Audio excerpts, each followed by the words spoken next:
In this segment in copy semantics, we will be discussing copy constructors.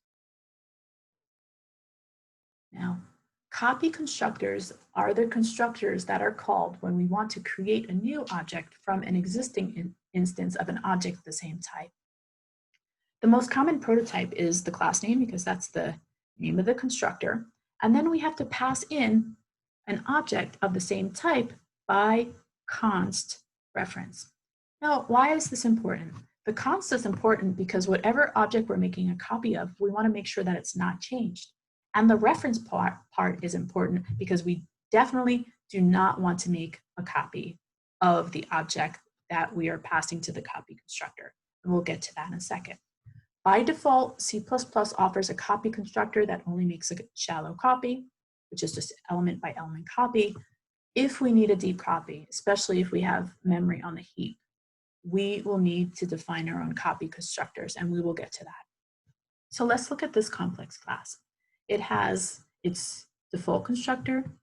It has a constructor in which we pass in the real and imaginary parts as doubles. And finally, we can see here, it has the copy constructor. And I can tell that is the copy constructor because it has the name of the class, complex, and it passes in a const reference to an object of the same type. And our private data is just the real and imaginary part represented as doubles.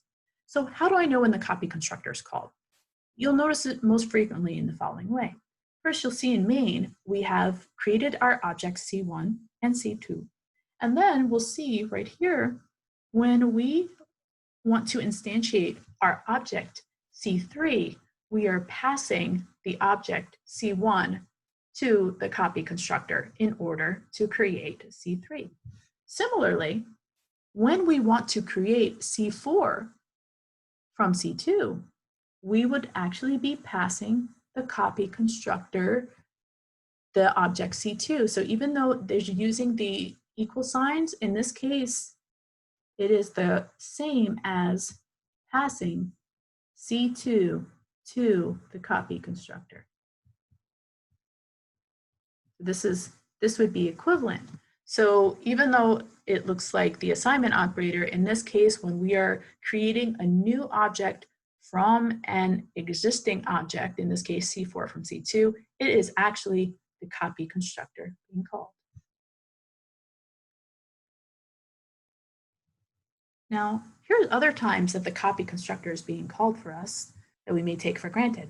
So for example, whenever we pass objects by value, a copy is made by the copy constructor. And similarly, when we return objects by value, the copy constructor is called in order to make that copy to be returned. So let's see what this looks like. And I just want to point out that for our complex class, the default constructor is sufficient, but I just want to show you what it's actually doing. So here we can see the copy constructor for the complex class. It just copies the real part of the C, the object which is passed in to be copied, into the real part of this object that's being created, and the imaginary part of the object that's being copied into the imaginary part of the complex object that's being created. So that's all that the copy constructor does. And we'll see when the copy constructor is called. So you see we have this function f1, which takes a complex object right-hand side by value and returns the same object by value. So it just returns a complex object, which is the right-hand side. So basically it just takes in the complex object and returns it. But the reason why we wrote this function is just to illustrate that inside main, if we declare two complex objects, C1 and C2, when we pass C1 to the function f1, the copy constructor is called in order to make that copy of the arguments. And similarly, when we want to return the value from f1 and store it in this new complex object x1, the copy constructor is called. And one good exercise, if you want to learn more about copy constructors, is that it's fine to put print statements as we have here in order to tell when the copy constructor is called. So you can learn about when they're being called for us by adding in print statements to tell. So now let's look at the default copy constructors more. So just as a reminder, by default, C++ will automatically generate a copy constructor, which will give us a shallow copy, and it just performs an element by element copy. And for this complex class, that is entirely fine because we only have two doubles that are the real and the imaginary part. So let's just see what this looks like. So inside main, we create two objects, C1 and C2, and then we want to create the two new objects, C3 from C1 and C4 from C1. So let's just see what happens. So when I create C1, it has a real part, which is initialized to 2, and an imaginary part, which is initialized to 3. Then, when the copy constructor is called for C3, it copies the real part of C1 into the real part of C3, and the real part of imaginary part of C1 into the imaginary part of C3. So that's what the copy constructor does. The objects, the right-hand side object has to exist to create the new object. So the key of when the copy constructor is called. And you'll notice that element by element copy here, this is the shallow copy that is automatically generated for us by C++, the default copy constructor. However, you can imagine that we may have times when this shallow copy would not work. For example, if the private data was a unique pointer, we would not be permitted to just use the default copy constructor. So now we have to think about what happens when shallow copy is not good enough. And one example of this is our string class. So in our string class, we are trying to implement our own subset of the C++ string.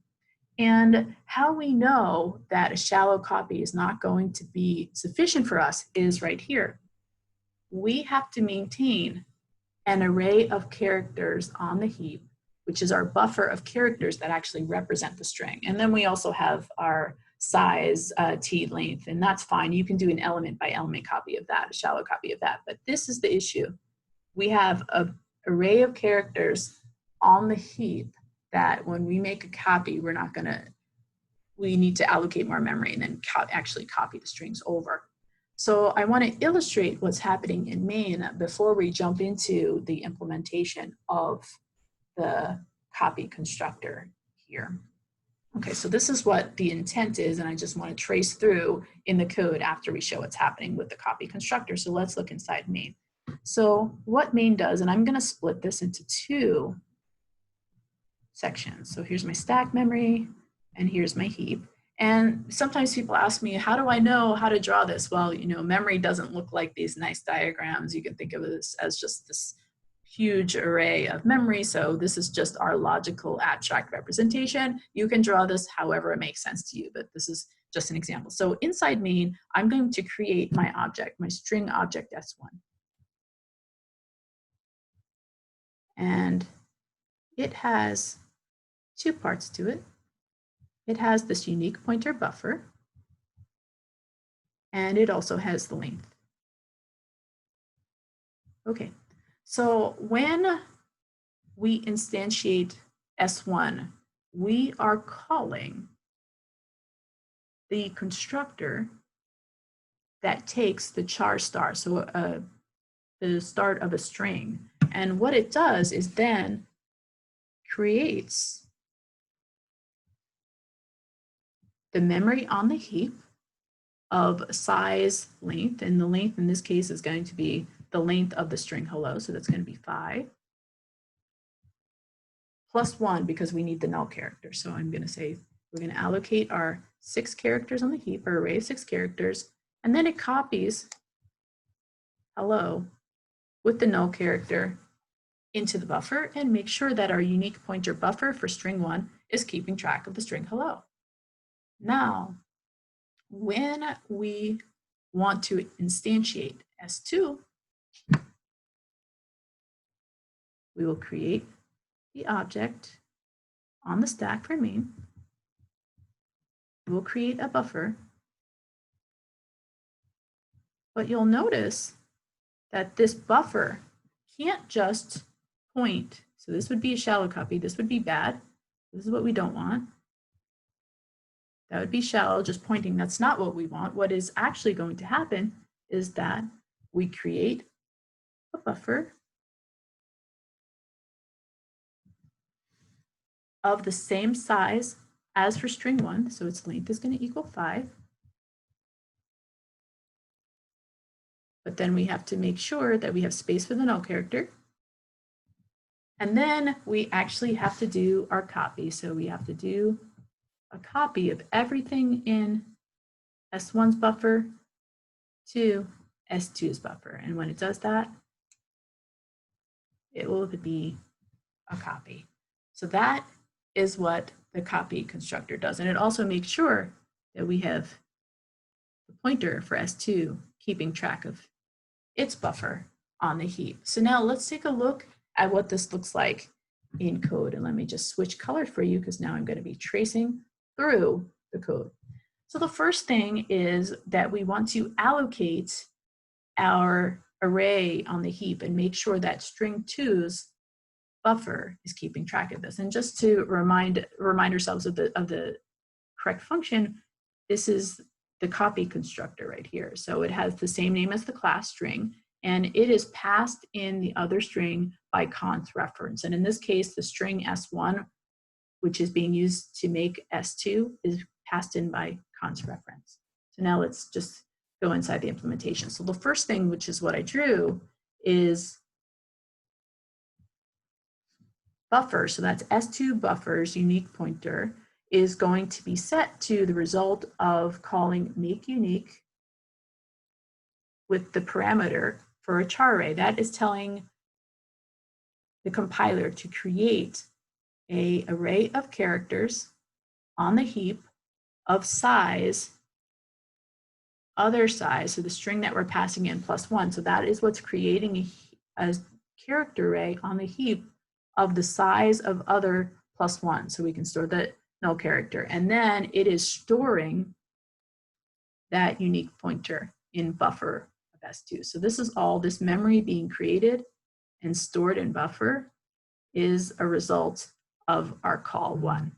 Now, the next thing we need to do is we just updated the size, which is fine. We just did that here, copied over the size of the other to the size of the string that we're making. So that's fine, just copying. And then we actually can just call the string copy to copy the contents of others buffer into the buffer of the string that we're creating. So that's it, string copy. And I just wanted to give an important aside is that sometimes when you want to use old school C libraries, such as string copy, you actually have to pass to it char stars, the raw pointers.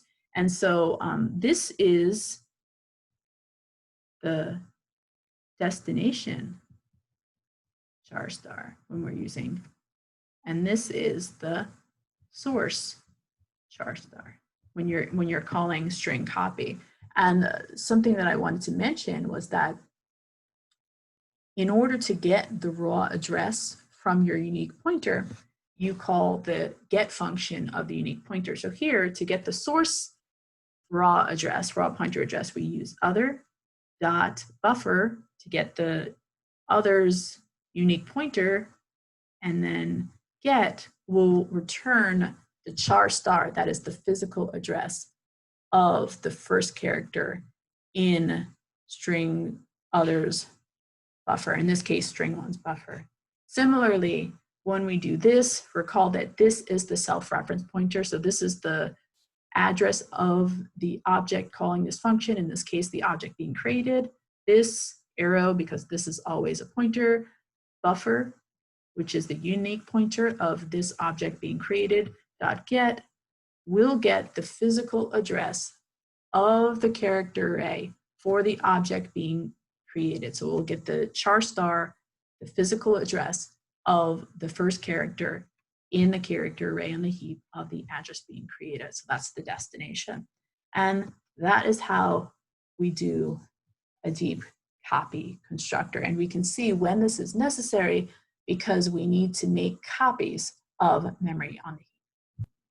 And hopefully this we can see when a shallow copy is sufficient, when we're just copying fields, versus when a deep copy is necessary. For example, when we want copies of the memory that is allocated on the heap.